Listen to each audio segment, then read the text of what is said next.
IPL போட்டியில் லக்னோ அணியை பந்தாடிய ஹைதராபாத் அணி 10 ஓவர்களில் இலக்கை எட்டி 10 விக்கெட்டுகள் வித்தியாசத்தில் அபார வெற்றி பெற்றது.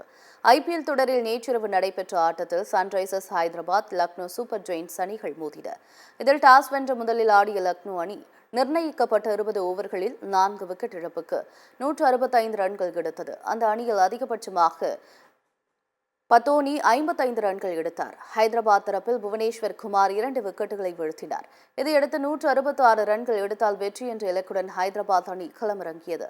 தொடக்க வீரர்கள் டிராவிஸ் ஹெட், அபிஷேக் சர்மா இருவரும் லக்னோ அணியின் பந்து வீச்சை நாலாபுரமும் சிதறடித்தனர்.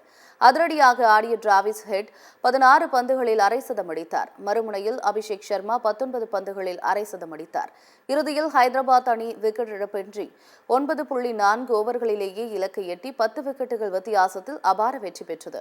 டிராவிஸ் ஹெட் 89 ரன்களும், அபிஷேக் சர்மா 75 ரன்களும் குவித்தனர். நடப்பு ஐபிஎல் போட்டியில் பல சாதனைகளை படைத்துள்ள சன்ரைசர்ஸ் ஹைதராபாத் அணி முதல் 10 ஓவர்களில் அதிக ரன்கள் குவித்து அணி என்ற புதிய சாதனையை படைத்துள்ளது.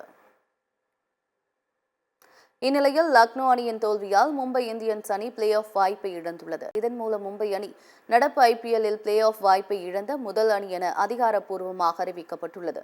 மும்பை இந்தியன்ஸ் அணி 12 போட்டிகளில் விளையாடி 4 போட்டிகளில் மட்டுமே வெற்றி பெற்று 8 புள்ளிகளுடன் 9வது இடத்தில் உள்ளது. மும்பை அணிக்கு இன்னும் 2 போட்டிகள் உள்ளது என்பது குறிப்பிடத்தக்கது.